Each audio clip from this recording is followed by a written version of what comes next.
ورحمة الله. وعليكم السلام ورحمة الله وبركاته. إن الحمد لله نحمده ونستعينه ونستغفره ونعوذ بالله من شرور أنفسنا ومن سيئات أعمالنا. من يهده الله فلا مضل له ومن يضلل فلا هادي له. ونشهد أن لا إله إلا الله وحده لا شريك له ونشهد أن محمدا عبده ورسوله. أما بعد فإن خير الحديث كتاب الله وخير الهدي هدي محمد صلى الله عليه وسلم وشر الأمور محدثاتها وكل محدثة بدعة وكل بدعة ضلالة وكل ضلالة في النار. أعوذ بالله السميع العليم من الشيطان الرجيم من همزه ونفخه ونفثه. بسم الله الرحمن الرحيم. يا أيها الذين آمنوا اتقوا الله حق تقاته ولا تموتن إلا وأنتم مسلمون.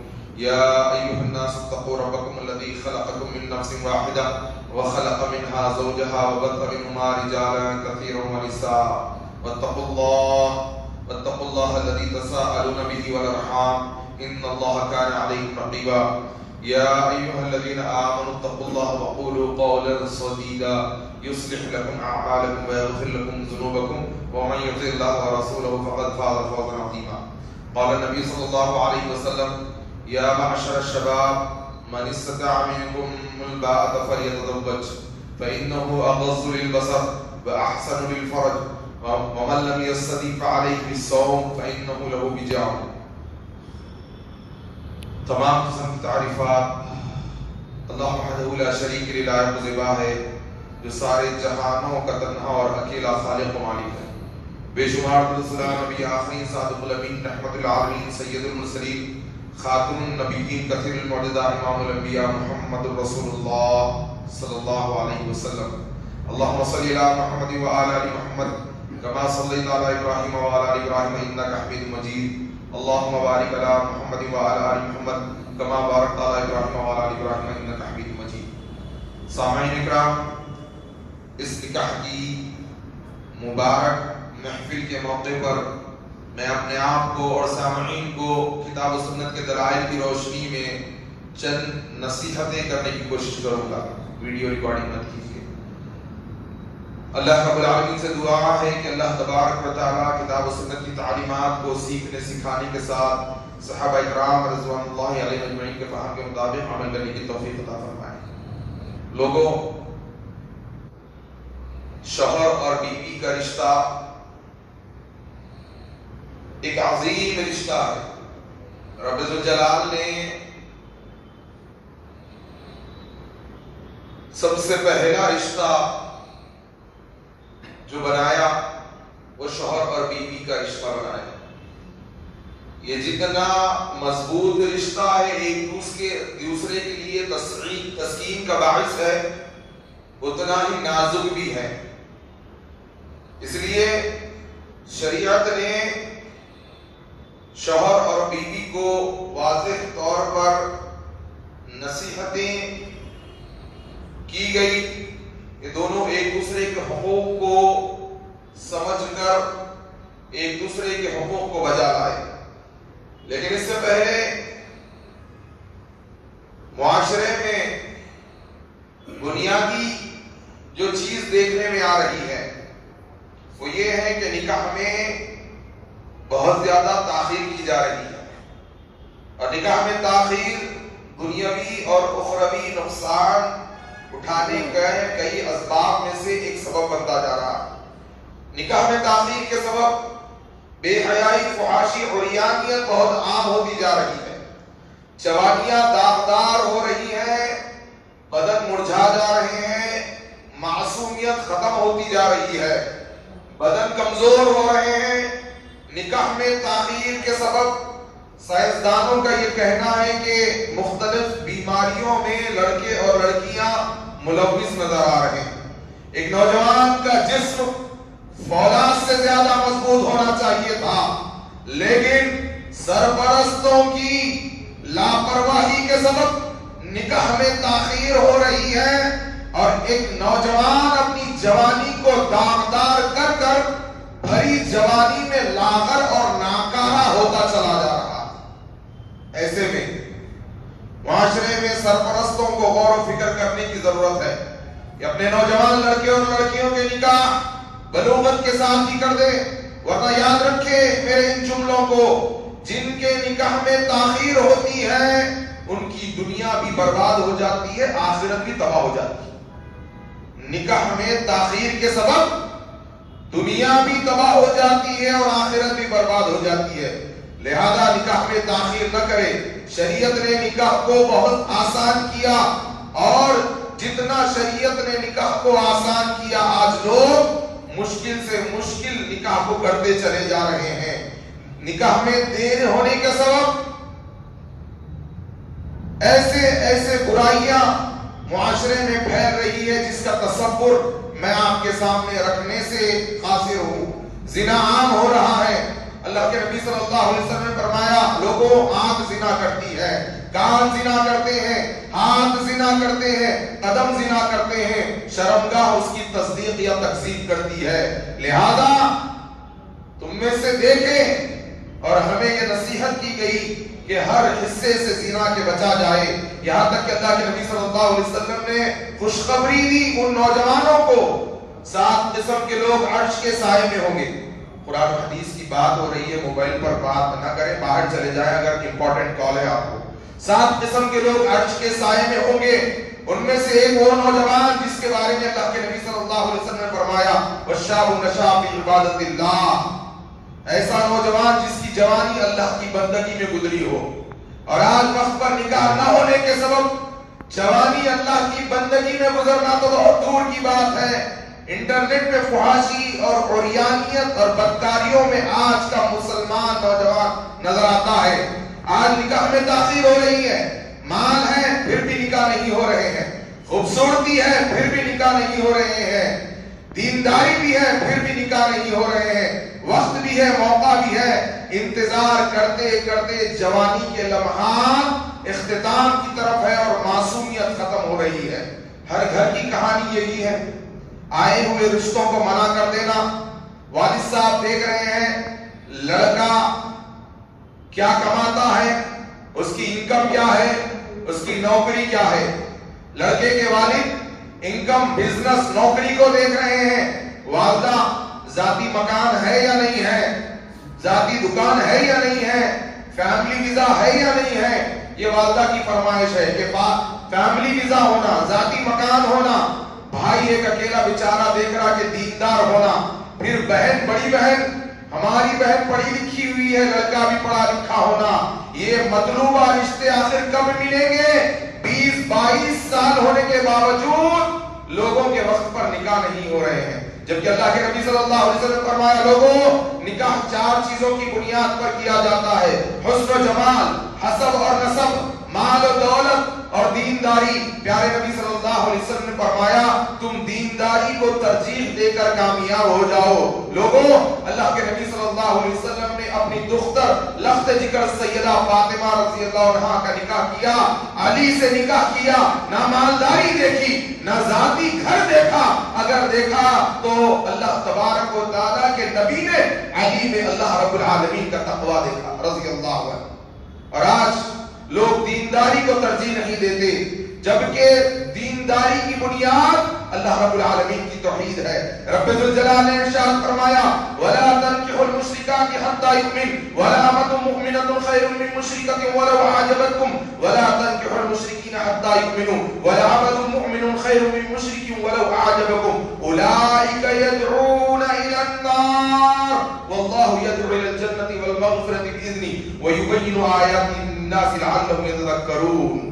اللہ فرماتا ہے اور شرک کرنے والی عورتوں سے دعوت کہ وہ ایمان نہ لائے تم نکاح نہ کرو، ایمان والی لونڈی اور باندی بھی شرک کرنے والی آزاد عورت سے بہت بہتر ہے، حالانکہ تمہیں مشرکہ ہی اچھی لگتی ہو، اور نہ شرک کرنے والے مردوں کے نکاح میں اپنی عورتوں کو دو جب تک کہ وہ ایمان نہ لائے، ایمان والا غلام آزاد مشرک سے بہتر ہے، حالانکہ تمہیں مشرک ہی اچھا لگتا ہو۔ اولئک یدعون الی النار، یہ لوگ تمہیں جہنم کی طرف بلاتے ہیں، واللہ یدعو الی الجنۃ والمغفرۃ باذنہ، اللہ فرماتا ہے اللہ جنت کی طرف اور اپنی بخشش کی طرف تمہیں اپنے حکم سے بلاتا ہے، وہ اپنی آیتیں لوگوں کے لیے بیان فرما رہا ہے تاکہ وہ نصیحتیں حاصل کریں۔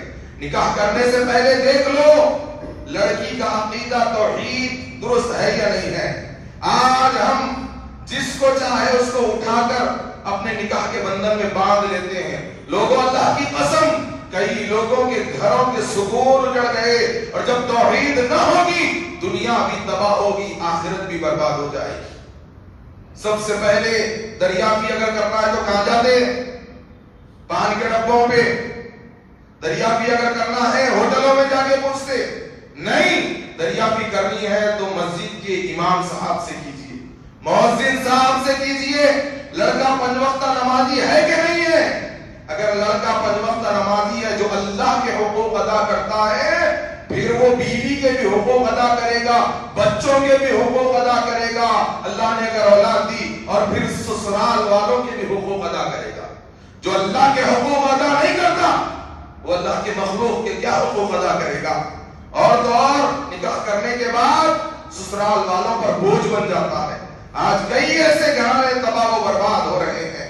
نیک صالح لڑکا اور نیک صالح پھر لڑکی بھی ہونی چاہیے. اللہ کے نبی صلی اللہ علیہ وسلم نے فرمایا الدنیا متاع وخیر متاع الدنیا المرأة الصالحہ. نیک صالح بیوی کو اللہ کے نبی صلی اللہ علیہ وسلم نے دنیا کی بہترین متاع قرار دیا. اگر لڑکی نیک ہوگی تو نسلوں کی تربیت ہوگی. لڑکی نیک ہے یا نہیں ہے کیسے دیکھا جائے؟ لڑکی کے بھائی کو دیکھا جائے سنتوں کا پابند ہے کہ نہیں ہے. لڑکی کے والد کو دیکھا جائے نمازوں کے پابند ہے یا نہیں ہے. اور پھر ایسی گھرانے میں نکاح کرنے چاہیے. میں 2 سے 3 منٹ مزید لوں گا. یہ تو عام نصیحت تھی ہم سب کے لیے کہ رشتہ تلاش کریں تو توحید کی بنیاد پر کریں. اب کیونکہ ایک خاندان جڑنے جا رہا ہے تو دونوں خاندانوں کو اس نئے رشتے جڑنے کے موقع پر میں گزارش کروں گا دلہا اور دلہن کو کھل کر زندگی بسر کرنے دیں. نہیں انہوں چلے میں کہیں کو گئے آتے کی بھابی بھیا کو مرید بنا لیے, کبھی زندگی میں چلے میں نہیں گئے. بھابی آتے کی چلے میں آ گئے, ایسے سے بات نہیں. کھل کے جینے دو.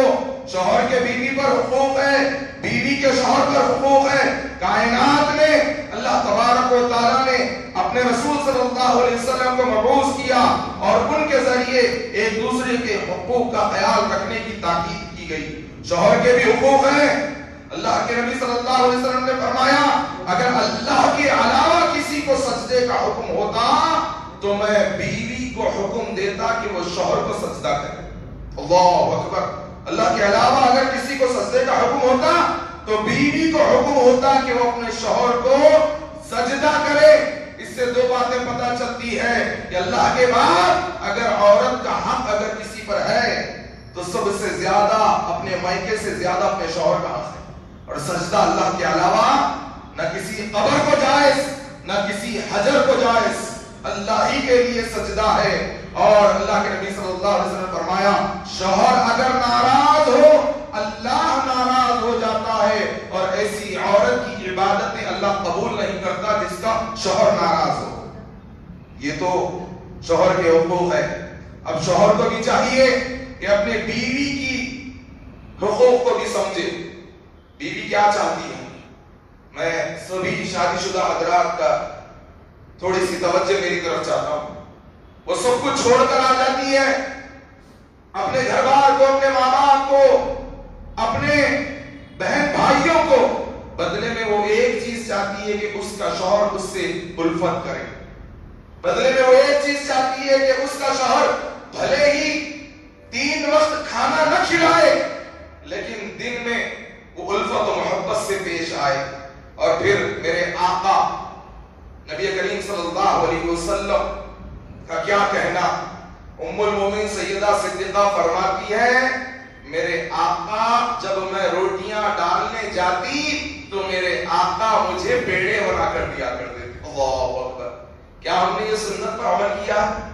ہم اہل الحدیث اپنے آپ کو سنت کے متوالے کہنے والے, کیا ہم نے اپنی بیوی کے حقوق کو ادا کیا ہے؟ میرے آقا پیڑے بنا کر دیا کرتے تھے. اور فرماتے اللہ کے نبی صلی اللہ علیہ وسلم کہ بیوی کے منہ میں لقمہ رکھنے پر بھی اللہ تعالیٰ اجر عطا فرماتا. کبھی کھلایا ہے بیگم کو ہاتھوں سے؟ اگر نہیں کھلایا ہے، صحابی فرماتے ہیں جب میں نے یہ حدیث سنی میں گھر گیا اور میں نے نوالے بنا بنا کر میری بیوی کو کھلائے اور پھر یہ حدیث سنائی کہ اللہ تمہیں کھلانے پر مجھے اجر عطا فرماتا۔ ابھی جو شادی شدہ ہے جا کر اس سنت پر عمل کرو، دیکھو کتنی اللہ تعالیٰ دلوں میں محبت ڈال دیتا ہے۔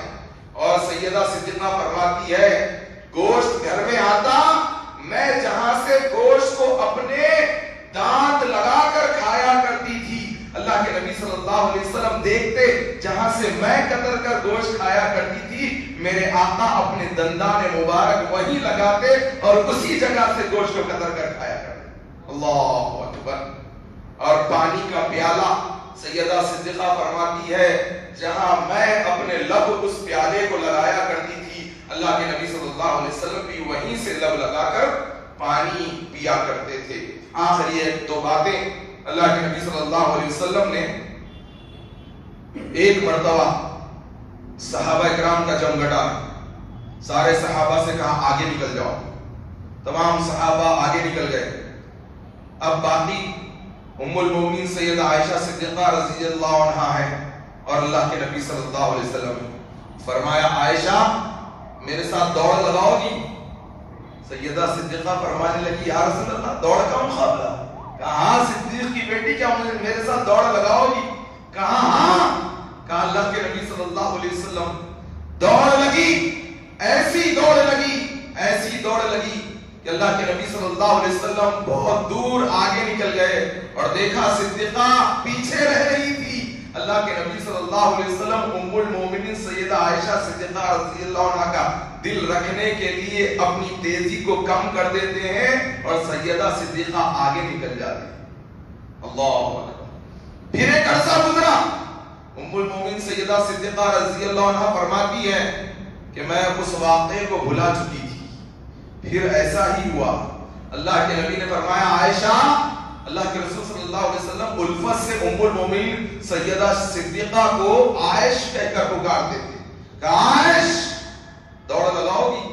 اللہ کے نبی صلی اللہ علیہ وسلم نے پھر سے دوڑ کا مقابلہ اپنی بیوی ام المومنین سیدہ عائشہ صدیقہ رضی اللہ عنہا، ہم تمام ایمان والوں کی ماں، اور دوڑ لگایا اور دیکھا اللہ کے نبی صلی اللہ علیہ وسلم سیدہ عائشہ صدیقہ پیچھے ہیں، آپ دوڑ میں آگے نکل گئے اور کہا عائشہ اس وقت جو ہار ہوئی تھی ہم نے آج تم سے اس ہار کا بدلہ لے لیا ہے۔ اللہ اکبر۔ ایک آخری واقعہ، شوہر اور بیوی کے حقوق تو بے شمار ہے لیکن سب سے افضل و اعلیٰ ذات جناب محمد رسول اللہ صلی اللہ علیہ وسلم کی ذات مبارکہ، آپ امام کائنات، آپ سید المرسلین، آپ خاتم النبیین۔ اللہ کے نبی صلی اللہ علیہ وسلم مسجد نبی کے باہر حبشیوں کا کھیل چل رہا تھا، گھر میں آتے ہیں فرماتے ہیں عائش حبشیوں کا کھیل دیکھو گی؟ جنگی کرتب دکھا رہے تھے۔ کہا اللہ کے نبی کیوں نہیں؟ فرماتی ہیں ام المومنین سیدہ صدیقہ اللہ کے نبی صلی اللہ علیہ وسلم حجرہ مبارک سے جو دروازہ تھا اس کے درمیان میں اپنا قدم مبارک رکھے اور چوکھٹ کو ہاتھ لگایا اور سیدہ صدیقہ فرماتی ہے میں نبی صلی اللہ علیہ وسلم کے کاندھے مبارک پر اپنی ٹھوڈی کو رکھ دیا اور اللہ کے نبی صلی اللہ علیہ وسلم نے پردہ کیا اور میں پردے کی اوٹ سے وہ حبشیوں کا کھیل دیکھ رہی تھی۔ ذرا سمجھنا اس حدیث کو، اللہ کے نبی صلی اللہ علیہ وسلم ازواج مطہرات کا کیسے خیال رکھا کرتے تھے۔ اللہ کے نبی صلی اللہ علیہ وسلم کافی دیر ہو گئی، کہا عائش اب بس ہے؟ کہا نہیں اللہ کے نبی اور تھوڑا دیکھنا چاہتی۔ پھر کافی دیر ہو گئی، کہا عائشہ بس؟ کہا نہیں اللہ کے نبی مجھے اور تھوڑا سا وقت چاہیے۔ کہا عائشہ بس؟ کہا اللہ کے نبی بہت تھوڑا سا وقت چاہیے۔ بعد میں ام المومنین سیدہ عائشہ صدیقہ رضی اللہ عنہا فرماتی ہے لوگوں مجھے حبشیوں کے کھیل سے کیا لینا دینا، مجھے حبشیوں کے کھیل سے کیا لینا دینا، میں تو اس بات پر فخر کر رہی تھی کہ کونین کے تاجدار میرے لیے اپنا موڈے مبارک رکھ چکے تھے اور میں اس بات پر فخر کر رہی تھی اور مزید مزید مزید کی چاہت کرتی جا رہی تھی۔ عورتوں کو بھی چاہیے کہ اپنے شوہر کا دل رکھے اور شوہروں کو بھی چاہیے کہ اپنی بیوی کو محبت و الفت کے ساتھ اس بندھن کو مضبوط کرتے چلے جائیں۔ آخر میں اللہ رب العالمین سے دعا ہے کہ اللہ تبارک و تعالی کتاب و سنت کی تعلیمات کو سیکھنے سکھانے کے ساتھ صحابہ کرام رضوان اللہ علیہم اجمعین کے فہم کے مطابق عمل کرنے کی توفیق عطا فرمانا۔ اللہ اس نئے جوڑے میں محبتیں، الفتیں اور برکتیں عطا فرما دینا۔ اللہ نیک صالح اولاد عطا فرما دینا اور اولاد کو امت کی آنکھوں کی ٹھنڈک بنا دینا۔ اللہ دونوں خاندانوں میں محبتیں، الفتیں عطا فرما دینا۔ اللہ ہم تمام کا یہاں جمع ہونا قبول فرما لینا۔ اللہ سارے امت میں جو لڑکے اور لڑکیاں بے نکاح بیٹھے ہوئے ہیں ان کے نکاحوں میں آسانیاں عطا فرما دینا۔ اللہ توحید کی بنیاد پر ایک دوسرے سے رشتے استوار کرنے کی توفیق عطا فرمانا۔ اللہ والدین کو، سرپرستوں کو توفیق عطا فرمانا کہ لڑکے اور لڑکیوں کی جوانیاں داغدار ہونے سے پہلے ان کے نکاح کرنے کی توفیق عطا فرما دینا۔ اللہ قیامت کے دن عرش کے سائے میں جگہ نصیب فرما دینا۔ پیارے نبی صلی اللہ علیہ وسلم کے ہاتھوں سے جام کوثر پلا دینا۔ اللہ جب تک زندہ رکھنا، دین اسلام کا خادم بنا کر زندہ رکھنا، اور جب موت عطا فرمانا اسی دین کی خدمت میں موت عطا فرمانا۔ سبحان ربک رب العزت عما یصفون وسلام علی المرسلین والحمد للہ رب العالمین۔ ایجاب قبول کے بعد جو دعا پیارے نبی صلی اللہ علیہ وسلم نے ہمیں سکھائی ہے دلہا اور دلہن کو دینے کی، بارک اللہ لک و بارک علیک وجمع بینکما فی خیر، ان الفاظ کے ساتھ دعا دی جائے۔ اللہ تبارک و تعالی ہم تمام کے لیے آسانی عطا فرمائے۔ والسلام علیکم ورحمۃ اللہ وبرکاتہ۔